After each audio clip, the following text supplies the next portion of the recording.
Shalom Bapak Ibu semuanya, dimanapun Bapak Ibu berada. Saya percaya penyertaan Tuhan ada bagi kita semua. Amin. Keluaran 14 ayat 13 berkata, "Tapi berkatalah Musa kepada bangsa itu, janganlah takut, berdirilah tetap dan lihatlah keselamatan daripada Tuhan yang akan diberikannya hari ini kepadamu. Sebab orang Mesir yang kamu lihat hari ini tidak akan kamu lihat lagi untuk selama-lamanya. Tuhan akan berperang untuk kamu dan kamu akan diam saja." Ini firman Tuhan yang kita percaya selama ini, yang luar biasa, yang hebat, yang keren gitu. Tuhan bilang jangan takut.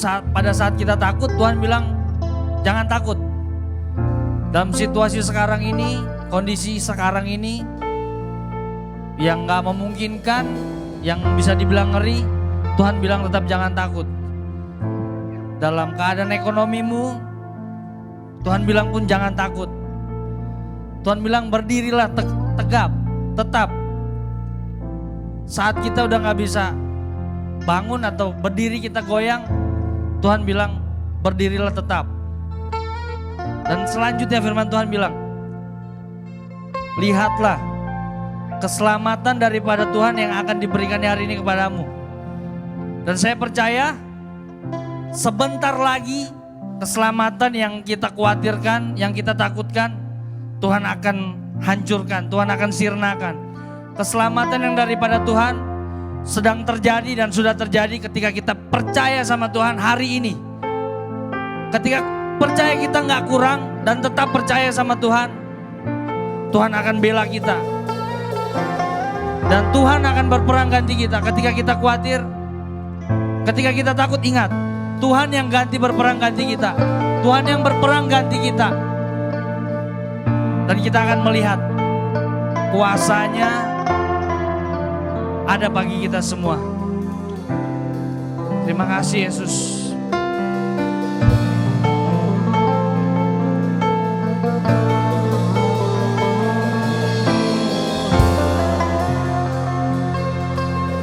Katakan, inilah hidupku. Inilah hidupku, ku serahkan kepadamu. Inilah hatiku, ku berikan bagimu. Ku tahu Tuhan, ku tahu Tuhan, rancanganmu yang terbaik bagiku. Ku tahu Tuhan, ku tahu Tuhan, pengorbananmu yang mulia bagiku.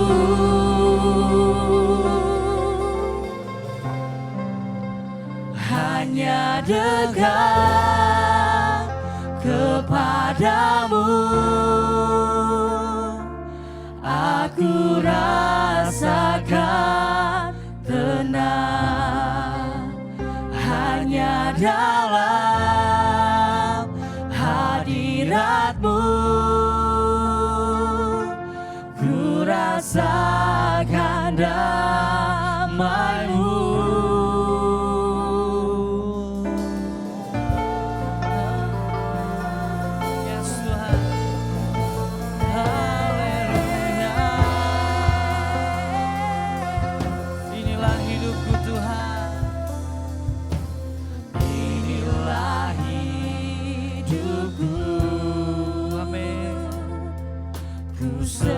Serahkan kepada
hanya dalam hadirat-Mu ku rasakan damai-Mu. Padamu ku berserah. Yesus sumber harapanku, ku percaya padamu.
hanya dekat padamu Tuhan. Ketenangan yang Kau berikan membuat kekhawatiran kami sirna Tuhan. Membuat ketakutan kami lepas Tuhan. Sebab Engkau Yesus yang berperang ganti kami Tuhan. Dalam hadirat-Mu Tuhan. Dalam hadirat-Mu Yesus. Itu yang kami rindukan Tuhan. Yes. Kami mau buka Tuhan ibadah kami pagi hari ini Bapa. Kau bertahta atas pujian kami Tuhan. Kami bersyukur dan kami mau meninggikan Kau. Dan kami memuliakan Kau Tuhan. Thank you God, thank you Holy Spirit, thank you Jesus. Oh haleluya, haleluya. Kami siap memuji membesarkan nama-Mu Tuhan. Haleluya. Semua yang percaya katakan amin. Haleluya. Kita lebih dari pemenang, amin semua. Amin. Amin, yes. Katakan lebih dari pemenang.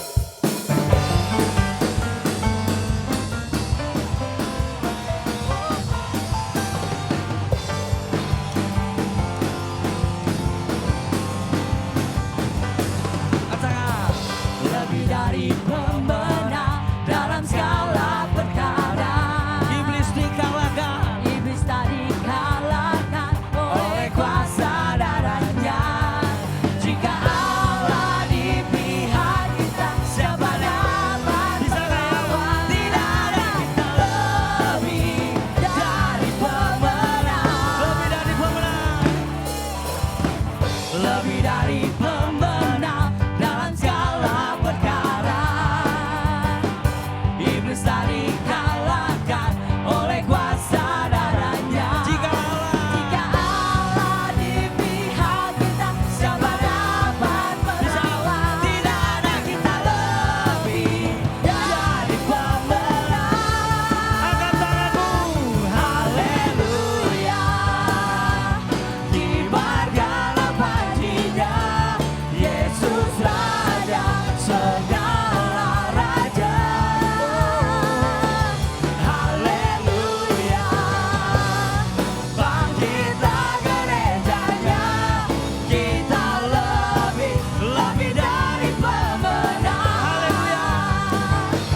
Haleluya, kibarkanlah pujinya, Yesus Dia Raja Raja segala raja. Haleluya. Haleluya, bangkitlah gerejanya, kita lebih dari pemenang. Haleluya, kibarkanlah pujinya, Yesus Raja segala raja. Haleluya, bangkitlah gerejanya, kita lebih dari pemenang. Kita lebih dari Sekali lagi. pemenang. Katakan kita lebih apa? Kita lebih dari pemenang.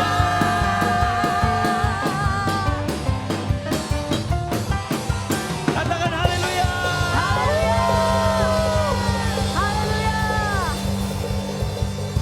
Biarlah segala yang bernafas memuji nama Tuhan. Amin. Pagi ini saudara, kita mau tinggikan Dia. Yes. Langit dan bumi, pujilah Tuhan. Hey. Haleluya.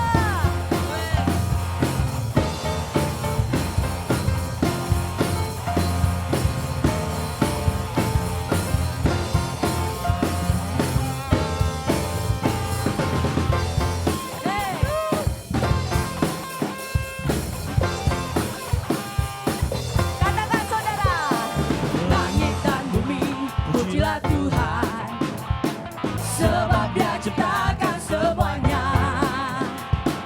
Keagungannya mengatasi langit bumi, sebab sujud di hadapannya. Langit dan bumi, pujilah Tuhan. Haleluya. Langit dan bumi, pujilah Tuhan,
Kau yang menyelamatkan setiap hidup kami Tuhan. Terima kasih buat setiap kasih-Mu yang tidak pernah terbatas Bapa. Tidak pernah dapat kami balas setiap kasih-Mu Tuhan. Selain puji dan sembah kami kepadamu.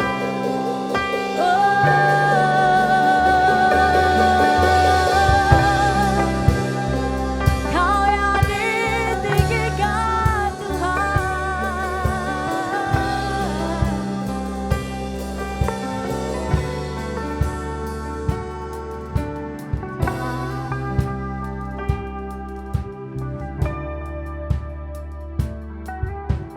Tak terukur kasih-Mu Yesus, Kau telah mati gantikan diriku. Kau curahkan darah-Mu untuk tebus dosaku. Tak terukur kasih-Mu Tuhan. Terima kasih. Tak terukur kasih-Mu Yesus, Kau telah mati gantikan diriku. Kau curahkan darah-Mu untuk tebus dosaku.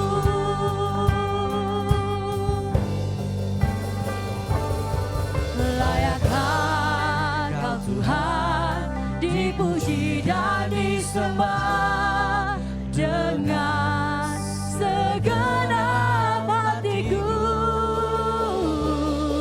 Layakkah Kau Tuhan dipuji dan disembah dengan segenap jiwa ragaku.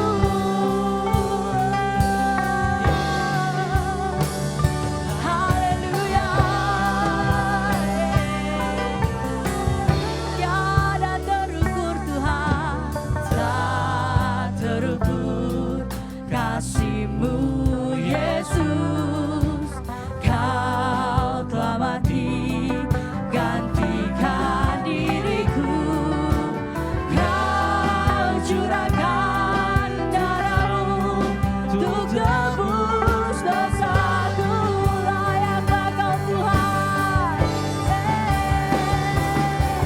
layakkah Kau Tuhan dipuji dan disembah dengan segenap hatiku.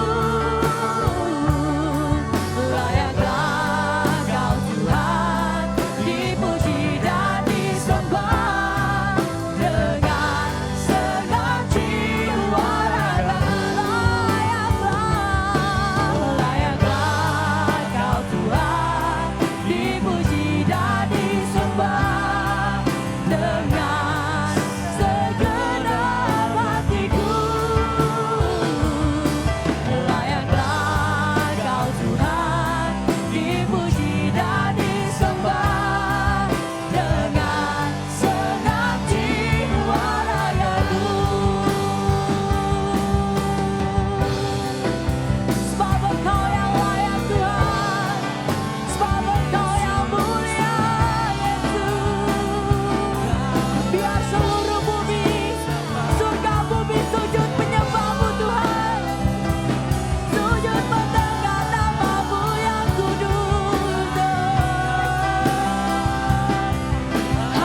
Layaklah Kau Tuhan, dipuji dan disembah dengan segenap jiwa ragaku. Layaklah Kau Tuhan, dipuji dan disembah dengan segenap hatiku. Dengan segenap hatiku Tuhan, Kau Tuhan, dipuji dan disembah dengan segenap jiwa raga. Kau Tuhan, layaklah Kau Tuhan, dipuji dan disembah dengan segenap hatiku. Layaklah Kau Tuhan, dipuji dan disembah dengan segenap jiwa raga. Dengan segenap jiwa raga kami Tuhan. Dengan segenap jiwa raga. Dengan segenap jiwa ragaku. Terima kasih Tuhan, oh Jesus. Terima kasih Yesus.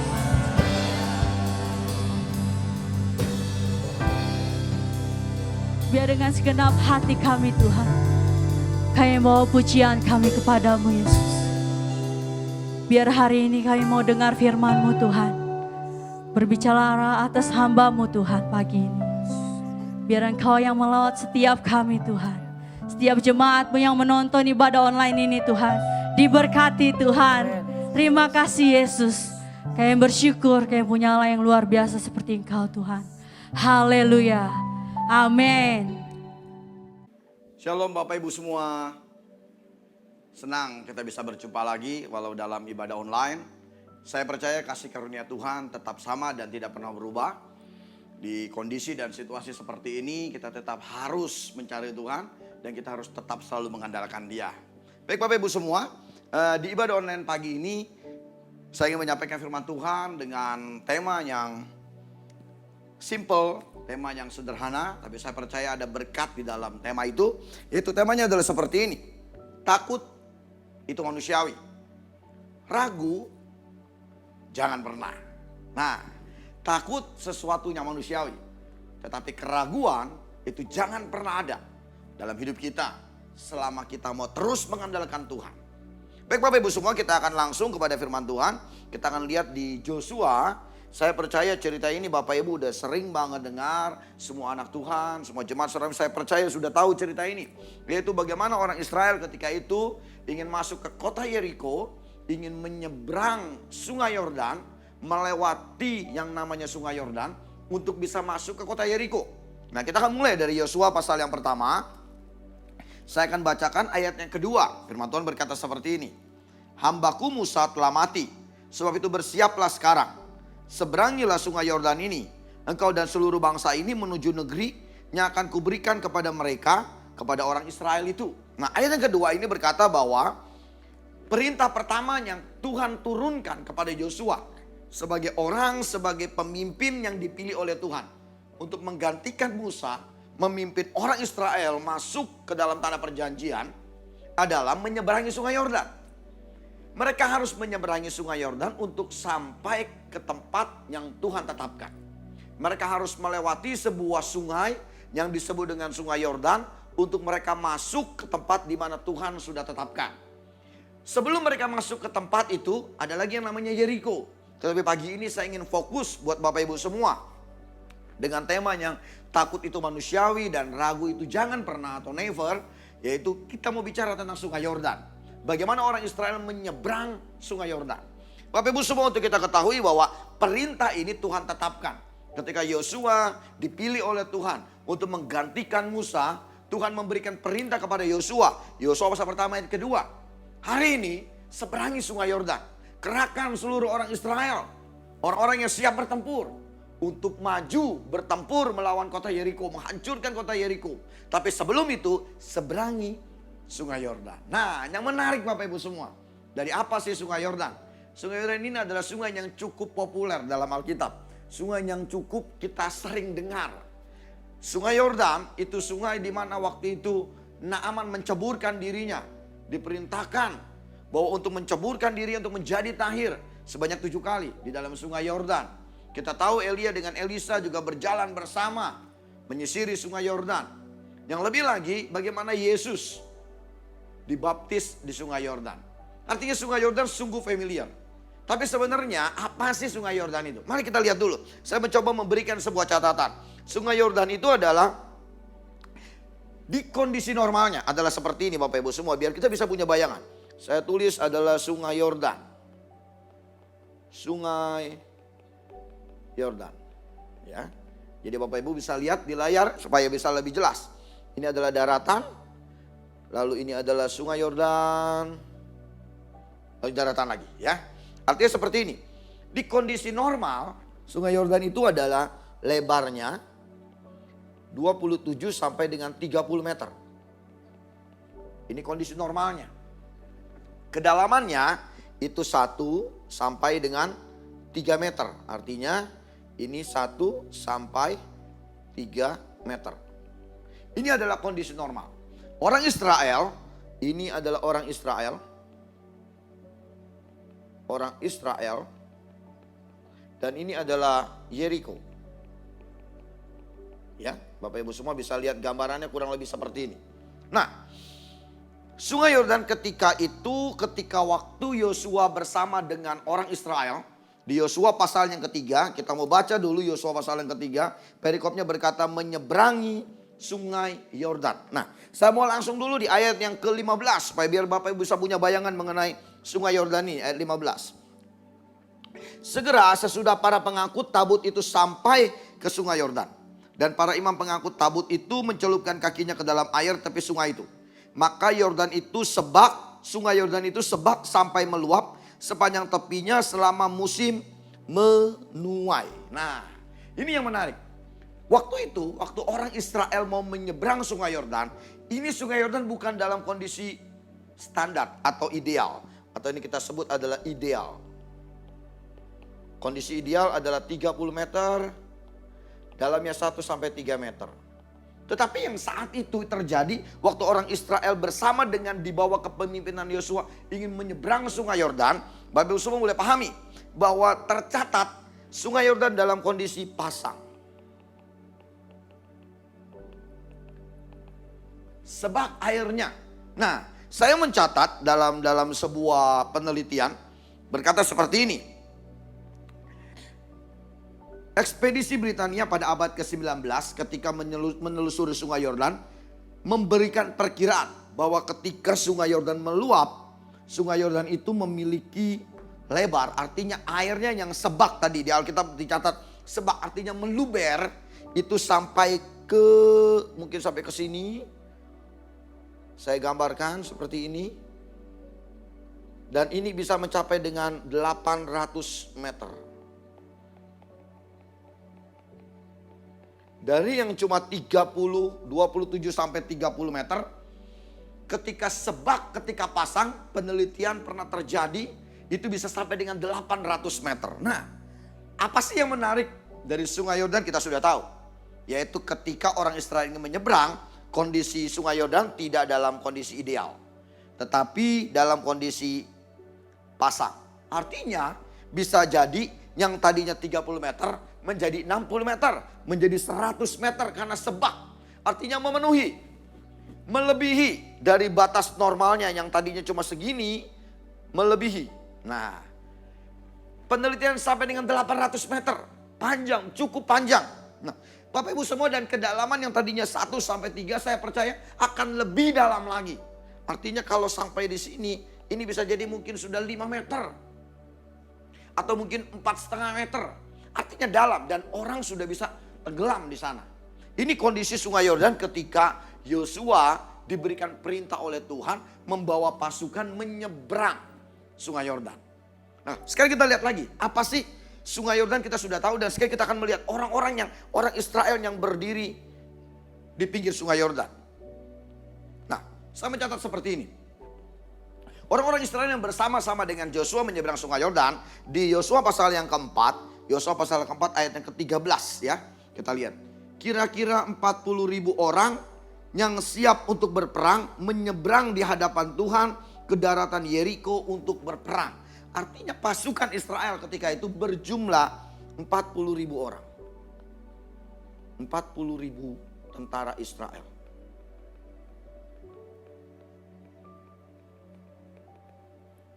Nah, Bapak Ibu mulai mencatat. Artinya orang yang berdiri bersama dengan Joshua ingin menyeberang sungai Yordan, jumlahnya ada 40.000. Nah, yang menarik apa sih Bapak Ibu semua? Saya mau beritahu bahwa yang menarik ketika mereka berdiri di pinggir sungai Yordan ini, saya nggak tahu apa yang mereka pikirin. Kenapa sih? Saya nggak tahu apa yang mereka pikirkan. Karena kalau kita baca di Yosua pasal yang pertama, ayat yang ke-16 mulai, firman Tuhan berkata seperti ini. Lalu mereka menjawab Yosua katanya, segalanya kau perintahkan kepada kami akan kami lakukan dan kemanapun kami akan kau suruh, kami akan pergi. Ayat 17-nya. Sama seperti kami mendengarkan perintah Musa. Demikianlah kami akan mendengarkan perintahmu. Nah, sampai di situ menarik. Bagus. Tapi kita lihat kelanjutan ayat ini. Hanya. Nah, ada sebuah kalimat hanya.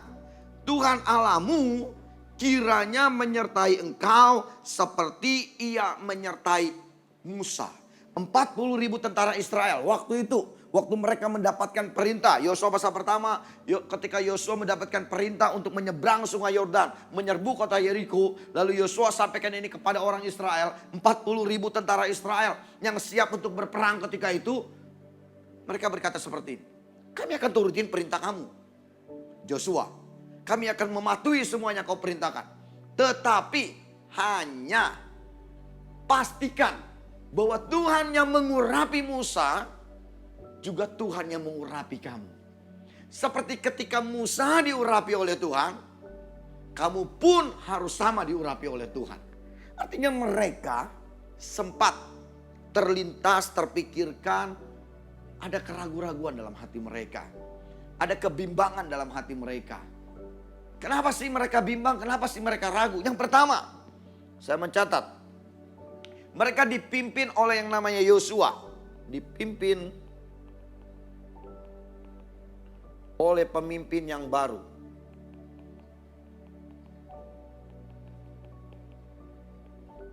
Yaitu Yosua. Kalau Musa mereka sudah kenal. Musa mereka sudah tahu bagaimana Tuhan mengurapi Musa.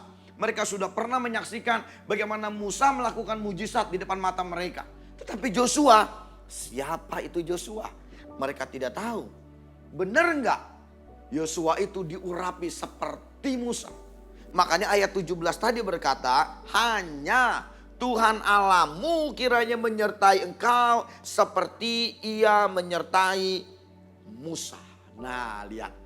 Ada keraguan-raguan. Kenapa? Karena mereka dipimpin oleh pemimpin yang baru. Bukan Musa, Yosua. Yosua cuma adalah pengganti Musa di mata mereka. Yosua mereka kenal adalah orang yang membantu Musa selama Musa memimpin mereka. Yosua adalah bahagian dari kepemimpinan Musa. Atau mungkin dengan gampangnya kita sebut sebagai pembantunya Musa. Sebagai hambanya Musa. Mereka sempat ragu untuk itu.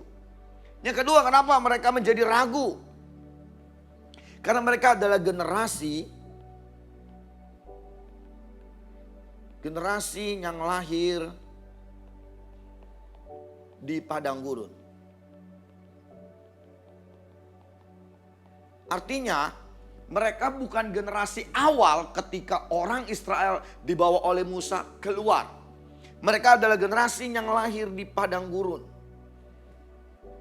Mereka adalah generasi yang lahir di sepanjang jalan menuju tanah Kanaan, menuju tanah perjanjian. Sehingga mereka itu bukan orang yang melihat mujizat-mujizat yang dahsyat pertama kali. Kenapa pertama kali? Karena Bapak Ibu semua ingat, ketika Musa memimpin orang Israel keluar pertama kali dari Mesir menuju Kanaan, waktu itu Musa pun diperhadapkan oleh yang namanya Laut Teberau.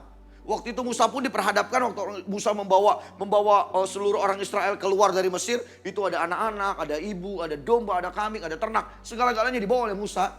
Waktu itu Musa pun diperhadapkan di depan Laut Teberau. Dan yang terjadi adalah di depan ada Laut Teberau dan di belakangnya adalah pasukan Mesir yang mengejar mereka. Lalu terjadilah mujizat bagaimana Laut Teberau terbelah dua oleh kuasa Tuhan. Sehingga seluruh orang Israel berjalan di tanah yang kering. Melewati Laut Teberau sampai di ujung. Lalu tentara Mesir mengejar dan tiba-tiba laut itu menutup. Sehingga seluruh tentara Mesir meninggal. Sehingga seluruh tentara Mesir tenggelam. Mereka bukan generasi yang menyaksikan itu. Mereka adalah generasi yang lahir di padang gurun. Artinya mereka juga bisa saya sebut generasi yang tidak menyaksikan Laut Teberau terbelah.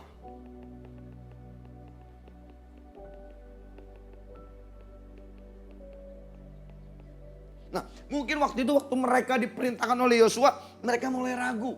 Nggak mungkin pakai rakit, nggak mungkin pakai perahu. Lalu bagaimana mungkin kami menyeberang? Sebelumnya di pasal yang kedua, sebelum pasal yang ketiga, itu pengintai-pengintai di Yeriko. Bagaimana Yosua mengirim 2 pengintai. Oke, kalau 2 bisa dengan rakit, bisa mungkin dengan ya bisa jadi mereka berenang karena waktu itu mungkin tidak pasang. Tapi saat ini kondisi di hadapan mereka sungai Yordan itu adalah sungai yang sedang pasang. Sungai yang tadi kita sudah mencatat bahwa saya tadi sudah sebutkan bahwa sungai Yordan ini bukan sungai yang lagi ideal, tetapi sungai Yordan itu sedang mengalami pasang. Ini saya coba hapuskan biar kita lebih jelas. 1 sampai dengan 3 meter. Nah, tidak dalam kondisi ideal. Bukan lagi 27 atau 30, tetapi panjangnya bisa lebih dari 30 meter. Tidak sedang ideal. Mereka menjadi bingung, bagaimana caranya ini? Mereka tidak ikutin. Lihat ya, kita ayat 18. Lihat ayat 18 ya.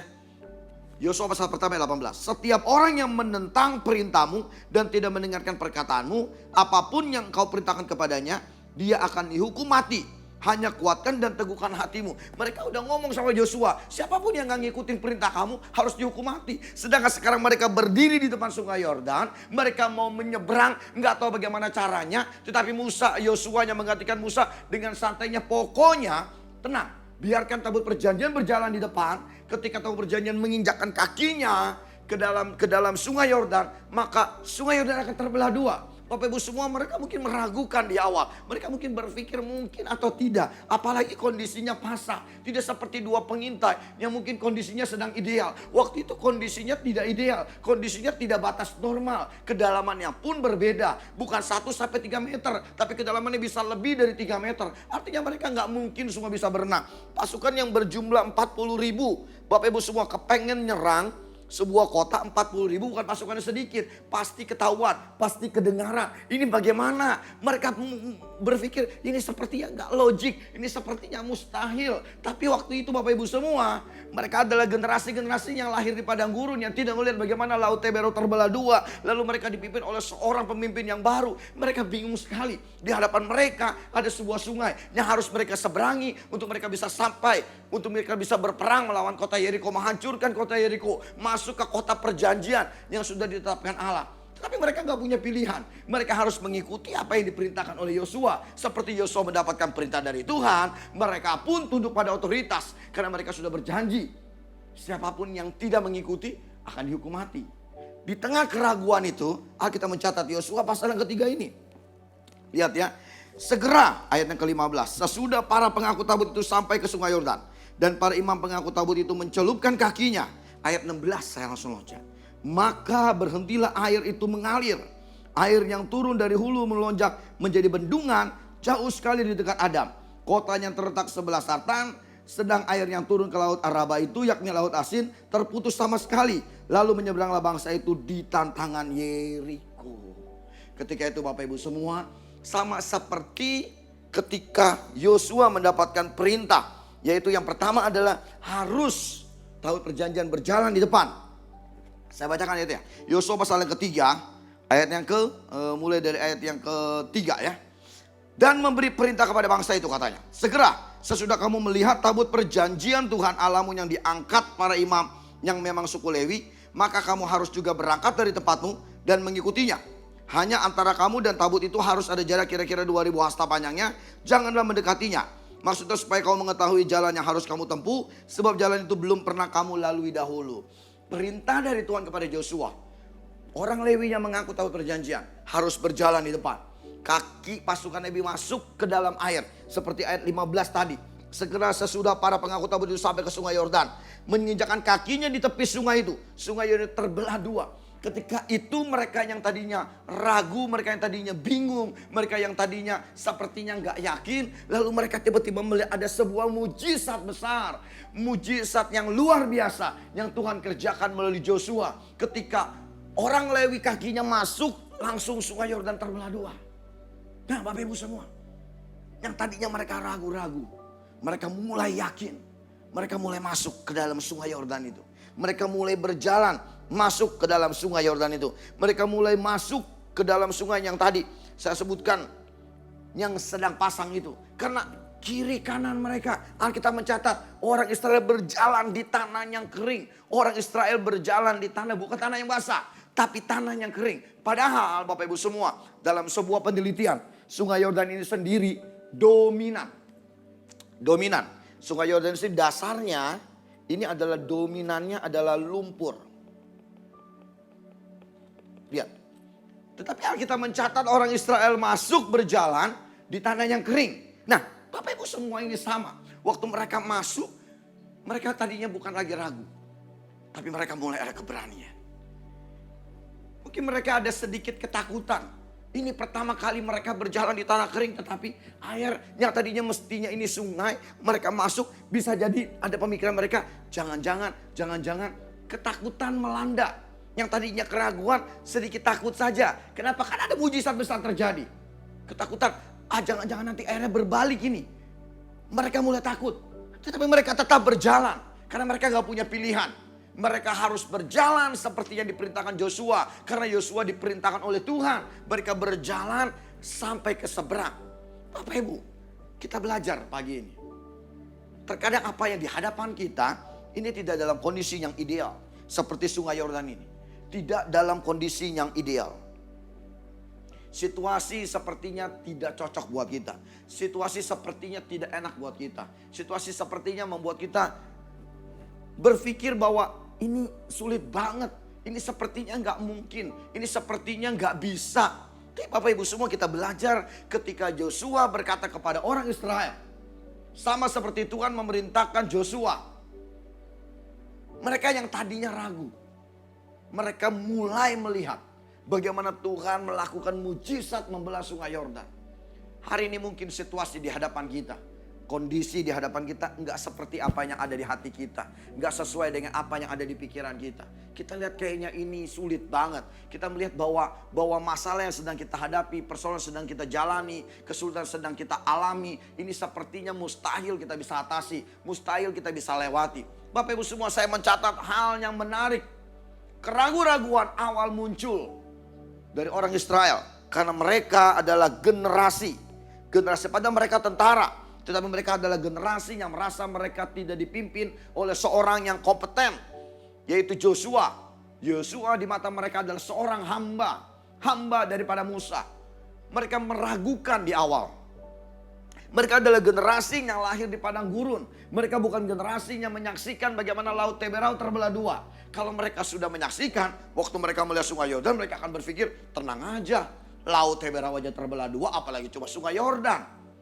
Mereka tidak menyaksikan itu. Ada keraguan-raguan. Mungkin saat ini pun di hadapan kita masalah persoalan itu membuat kita sepertinya nggak mungkin. Ini belum pernah kami hadapi. Ini belum pernah saya alami. Ini belum pernah saya lewati. Masalah ini begitu berat, begitu sulit, begitu tidak mungkin. Tapi Alkitab mencatat. Alkitab memberitahu kita semua pagi ini. Ketika orang Israel mendengarkan seperti apa yang Yosua katakan. Karena Yosua mendapatkan perintah Tuhan. Apa sih kunci keberhasilan mereka? Apa sih kunci keberhasilan Yosua diurapi oleh Tuhan dengan membelah sungai Yordan? Yaitu yang pertama kita mencatat ayatnya ketiga, saya membacakan Yosua pasal yang ketiga, ayat yang ketiga yang tadi saya sudah baca, ayat yang keempat berkata seperti ini, tabut perjanjian harus berjalan di depan. Ayat yang ke-15, ketika orang Lewi yang mengangkut tabut perjanjian masuk, artinya yang pertama, supaya kemustahilan itu menjadi hal yang terjadi dalam hidup kita. Ketidakmustahilan itu, ketidakmungkinan itu terjadi dalam hidup kita. Maka yang pertama, saya mencoba mengambil kebenaran daripada cerita tentang bagaimana orang Israel menyeberang sungai Yordan ini. Yang pertama, pastikan Yesus hadir dalam setiap masalah, persoalan kita. Pastikan Yesus hadir, Yesus masuk, Yesus ada bersama. Seperti Allah katakan, aku tinggal di dalam kamu, kamu tinggal di dalam aku. Pastikan Yesus ada, pastikan Yesus hadir dalam setiap masalah dan persoalan kita. Undang Yesus. Saya percaya kita tidak akan mampu melewati sungai Yordan sendirian. Saya percaya kita gak akan bisa berenang. Saya percaya kita akan kelelahan sampai di ujung. Saya percaya kita bisa saja tenggelam di tengah-tengah. Bisa saja ada binatang atau apapun. Karena sungai Yordan sendiri Alkitab mencatat. Di situ banyak binatang yang tinggal. Banyak binatang yang berada di dalam sungai itu. Bisa jadi ketika kita masuk kita dihajar. Kita dipukul, kita dimakan. Saya gak tahu. Tetapi ketika Yesus kita undang hadir dalam setiap persoalan kita. Sama seperti ketika Yosua berkata, apanya diperintahkan Tuhan, tahun perjanjian berjalan lebih dulu. Masuk, suku Lewi masuk. Kakinya masuk menginjakkan sungai Yordan. Maka yang terjadi adalah mujizat luar biasa. Ketika Yesus hadir dalam hidupmu. Sesuatu yang kelihatan mustahil menjadi tidak mustahil. Sesuatu yang kelihatan tidak mungkin menjadi mungkin. Sesuatu yang kelihatannya sulit menjadi mudah. Karena Alkitab mencatat, apa yang tidak mungkin bagi manusia, itu menjadi mungkin bagi Allah. Ketika masalah, persoalan yang kita hadapi tidak pernah kita alami. Kita merasa gak mampu. Poin pertama, pastikan Yesus kita ajak bersama-sama. Bersama-sama dengan kita. Bahkan dia lebih dulu berjalan di depan kita. Sehingga ketidakmustahilan itu menjadi bahagian kita. Ketidakmustahilan menjadi bahagian Bapak Ibu semua. Yang kedua yang saya catat di sini adalah ini ayat yang ini pasalnya, ini bahagian yang kedua. Ayat yang kelima. Berkatalah Yosua kepada bangsa itu, kuduskanlah dirimu sebab besok Tuhan akan melakukan perbuatan yang ajaib di antara kamu. Ketika ada masalah, persoalan, kesulitan, beban hidup yang berat seperti apa yang saat ini sedang terjadi. Mungkin ini tidak pernah kita alami. Ini situasi yang bahkan dunia baru pertama kali alami. Bahkan seluruh dunia sendiri kebingungan bagaimana mengatasinya. Pertama pastikan Yesus. Nomor satu, kita undang dia. Yang kedua ayat yang kelima. Kuduskan dirimu. Kuduskan. Pengertian daripada kuduskan dirimu di perjanjian lama itu artinya adalah kita membersihkan diri lalu mengenakan pakaian yang baru. Mereka mau berperang tetapi Alkitab katakan kuduskan. Ayat yang kelima, engkau harus menguduskan dirimu, menyucikan dirimu. Itu artinya kita mengganti pakaian kita dengan pakaian yang baru. Dengan sesuatu yang baru. Dengan sesuatu yang tadinya lama kita lepas, kita menjadi yang baru. Kita buka 2 Korintus pasal yang ke-7, 2 Korintus pasal yang ke-7. Saya mengajak Bapak Ibu semua ngelihat Alkitab lagi 2 Korintus pasal yang ke-7.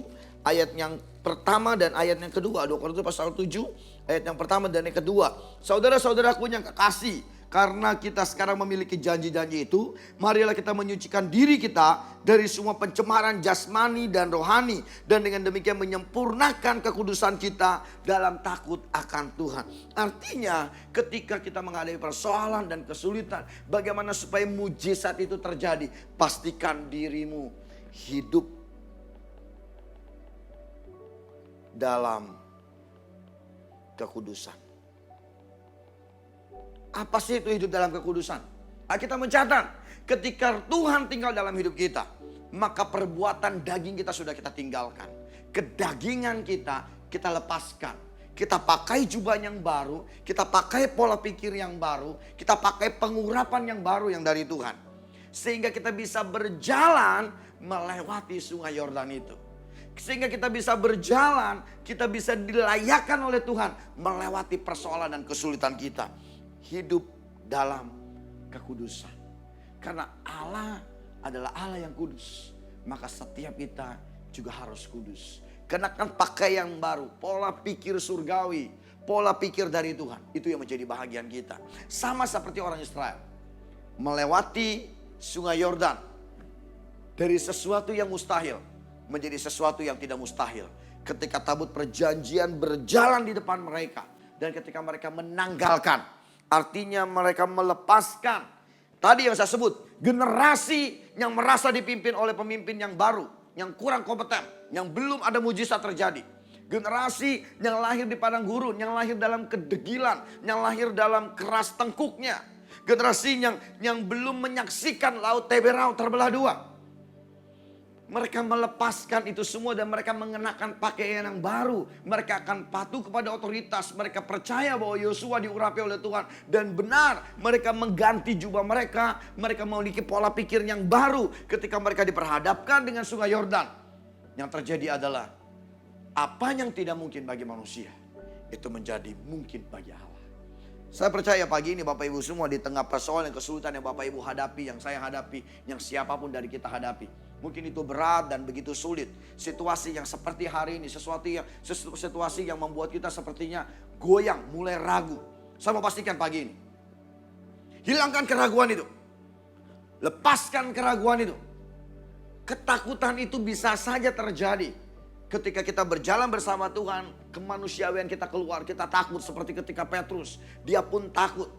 Tapi tetap pandang Tuhan. Tetap kenakan jubahmu yang baru. Tetap kenakan pola pikir surgawi. Pastikan Tuhan ada dalam hidupmu. Pastikan Dia memimpin hidupmu. Maka saya percaya, apa yang tidak mungkin yang ada di pikiran kita, apa yang sulit yang ada di benak pikiran kita, itu menjadi semuanya mungkin.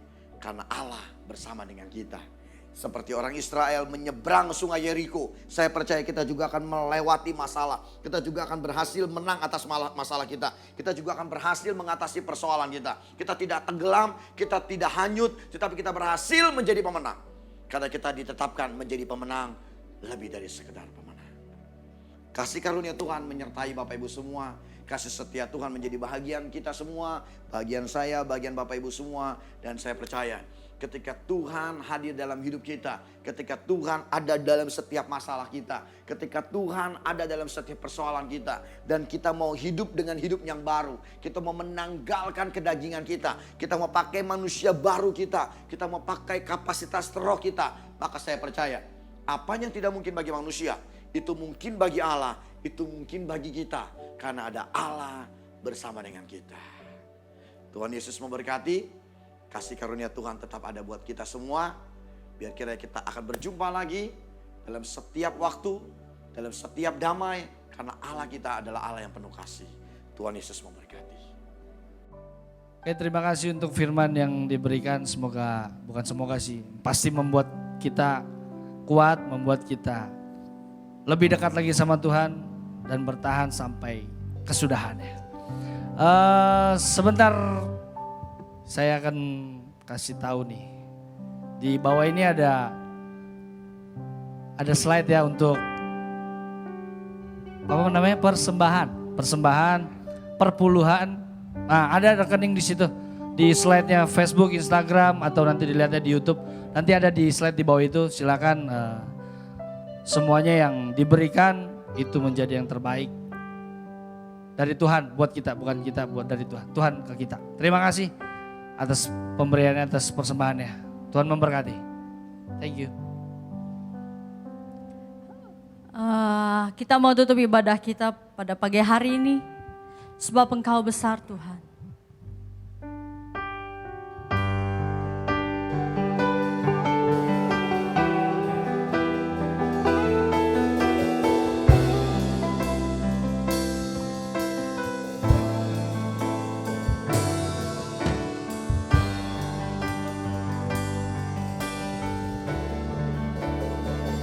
Sebab Kau besar, perbuatanmu ajaib, tiada seperti Engkau, tiada seperti Engkau. Sebab Kau besar, perbuatanmu ajaib, tiada seperti Engkau, tiada seperti Engkau.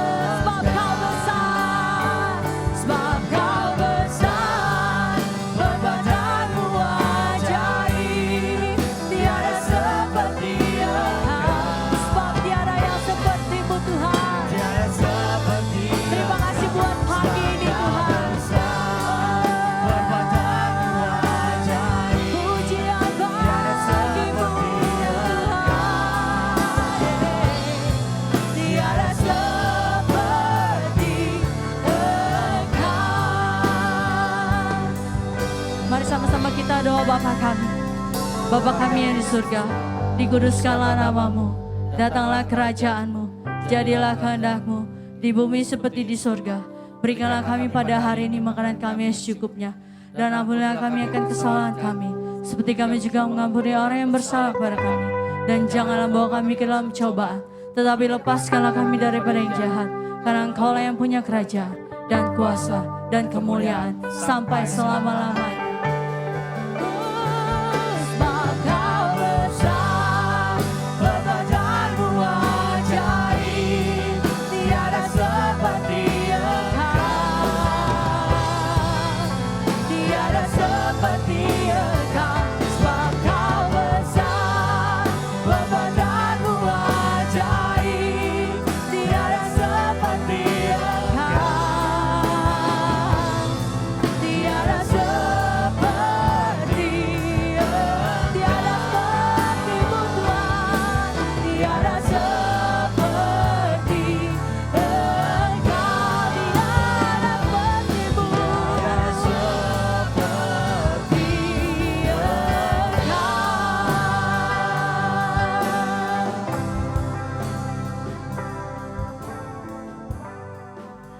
Bapak, kami bersyukur buat siang ini. Kami bersyukur buat setiap kasih karunia Engkau yang luar biasa, yang Kau sudah berikan dalam hidup kami Tuhan.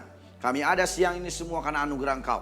Maka kami percaya penyertaan, perlindungan, kuasa yang luar biasa itu tetap tinggal ada dalam hidup kami, menjadi bahagian hidup kami Tuhan. Siang ini Bapak, kami semua menyatukan hati kami. Kami semua bersama-sama Bapak berdoa buat situasi, kondisi saat ini Tuhan. Bagaimana pandemik yang sedang terjadi. Kami percaya Kau adalah Tuhan di atas segala sakit penyakit. Kami percaya tidak ada yang mustahil. Kami percaya Bapa, Engkau Allah yang mampu mengatasi ini semua. Sebab itu Tuhan, kami berserah sepenuhnya ke dalam tangan Kau Tuhan. Biar kiranya segala sesuatu terjadi, semua adalah indah dalam pandangan Kau dan indah buat setiap kami yang percaya kepada Engkau Tuhan. Engkau membuat kami bisa melewati ini semua Bapa. Situasi yang saat ini yang membuat kami menjadi lemah Tuhan. Kami semua menyatukan hati kami Bapa buat setiap masalah, kesulitan dan persoalan yang kami hadapi. Mungkin seperti sungai Yordan Bapak. Mustahil dapat kami lewati. Tapi pagi ini kami dikuatkan. Sehingga siang ini kami percaya Bapak, bahwa Engkau Allah yang luar biasa itu. Allah yang sangat dahsyat itu. Kami mau Engkau hadir bersama-sama dengan kami Tuhan. Tinggal terus dalam hati setiap kami Bapak. Engkau Allah tinggal dalam hidup setiap kami. Dan kami mau mengenakan manusia yang baru. Jubah yang baru. Jubah dalam kekudusan. Sehingga kami percaya kemustahilan itu menjadi bahagian kami Tuhan. Apa yang tidak mungkin menjadi mungkin di hadapan Kau Tuhan. Apa yang tidak bisa kami lakukan, kami yang lemah menjadi kuat. Kami yang tidak berdaya menjadi kuat Bapak. Karena ada Tuhan dalam hidup kami. Kami bersyukur sekali lagi buat pagi ini Bapak. Kami bersyukur buat setiap pujian penyembahan yang sudah kami naikkan. Kasih karunia Allah terus tinggal dalam hidup kami. Dan saat ini Bapak, kami percaya Engkau Allah yang memberkati setiap kami dengan damai, dengan sukacita, dengan kasih, dengan rahmat yang berkelimpahan. Engkau Allah yang mencukupkan segala yang kami perlukan. Engkau Allah yang membuat kami menjadi pemenang lebih dari sekedar pemenang. Kasih karunia Allah terus ada, terus tinggal dalam hidup kami. Setiap keluarga kami, apapun Tuhan yang kami kerjakan menjadi berhasil. Apapun yang kami rindukan, apapun yang kami mimpikan, semua terpenuhi karena Engkau Allah yang berjalan bersama kami dan kami mengenakan manusia yang baru. Di dalam nama Yesus, berkat daripada Allah tinggal dan hidup dalam hidup kami. Haleluya. Amin. Selamat siang, Tuhan Yesus memberkati.